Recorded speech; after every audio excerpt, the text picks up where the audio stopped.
Talent doesn't matter, and quite frankly, it may not even exist. If you enjoy this video, be sure to give it a like or leave a comment. That really lets me know that this is useful information for you. And don't forget to subscribe and hit the bell icon to get notified of when I upload new tips and tricks videos every Saturday morning. And finally, if this is something that really resonates with you, I really encourage you to share it because there's a lot of people out there who I think will really need to hear what's in this video. If you talk to a lot of professional musicians and ask them like what one of the most annoying things it is for them to hear after they've given a great performance, I bet you might be surprised that a lot of them wouldn't say any like negative feedback or critiques. Most professionals actually really enjoy some good constructive criticism because it helps us to improve and really sort of hone our craft even further, because that's what professionals love to do. But the thing that's really annoying to professionals is when they've given a really great performance, they worked really hard for it, and then afterwards everybody's like, oh, you're so talented, oh, that was just so amazing, I wish I was talented and could play an instrument like you. And it's so frustrating because it has nothing to do with talent. Like, what is talent even? It's successful, and professionals are professionals because they work really, really hard. They set their goals, they aim towards their goals, and they get closer to it every single day. That's what makes a professional, not any kind of ambiguous talent. If you're an official member of the Quick Start Clarinet community, or you read the Quick Start Clarinet blog, you've probably heard some of my rants about talent before, but it's really just so important, so I want to just bring it up one more time, maybe a few more times, we'll see. So I think this whole idea of talent is sort of an outdated notion, and it sort of comes from a time when people were seen as good at some things and less good at other things, and we sort of categorized people into careers. So say, for example, you're really not good at math, but you're better at English. So people would be like, okay, you're not good at math, so don't try to do math and don't become an engineer. Do something in English or whatever. And I think that's super true of music, and I think it's still a little bit more pervasive still in music than it is in some of the other fields, where people will say, oh, I don't have like a musical bone in my body, oh, I can't carry a tune at all, I'm totally tone deaf. That's just not true. What it actually comes down to is the amount of time and the amount of energy you put into doing it. You may have seen recently that I shared a wonderful Bob Ross gif on the Quick Start Clarinet Facebook page, and it said something to the effect of, talent is just something that you do, and if you want to be creative and talented in something, you just have to spend the time doing it. That was a rough paraphrasing of it. I'll show it on screen now so that you can see the actual gif and the actual quote, but it is super powerful to me, and this idea that talent isn't really a thing that we're just born with, like so many people would maybe describe talent. It's this thing that's honed and something that's developed. So the way to actually be talented is just to put in the time doing whatever you want to be talented at and dedicating the energy to it.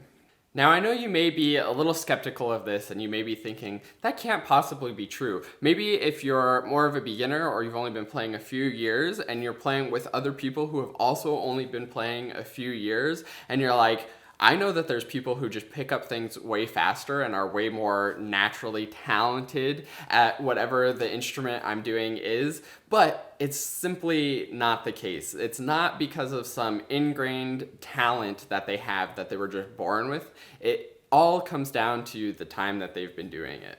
And I know they maybe have been doing it the exact same amount of time as you, but there may be some other factors going on. First of all, they may be practicing more than you.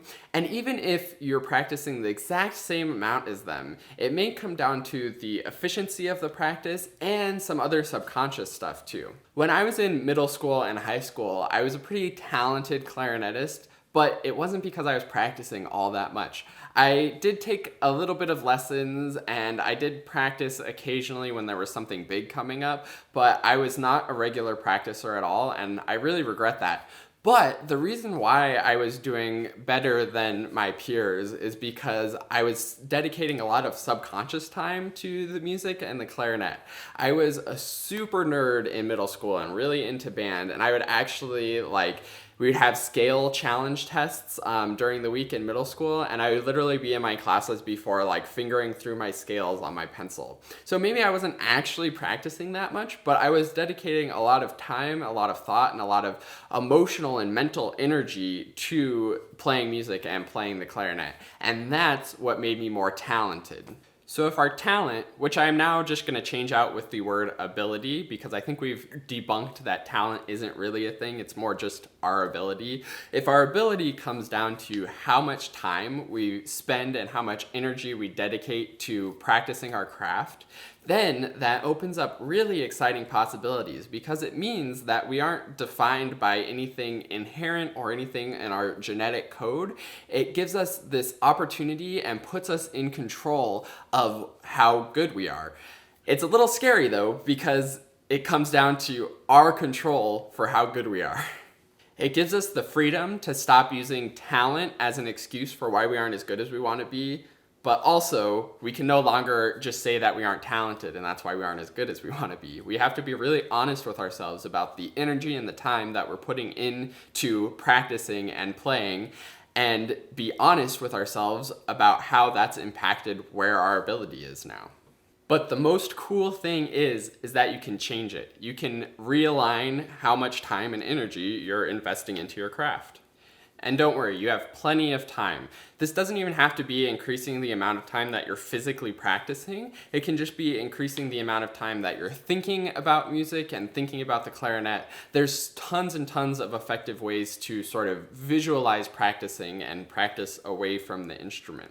It's also cool because you have plenty of time in your life, I bet. Unless you're like over the age of 60 and wanting to play in the New York Philharmonic and have never touched the clarinet before, then you have plenty of time. Especially if you're young, then you have all the time in your life to get better. You don't need to be a professional level by 18. You don't need to be a professional level by even 25. You could just keep practicing and maybe you win your dream job. Maybe you get into the New York Philharmonic when you're 40 or 45 because you've been practicing steadily from the age that you were 12.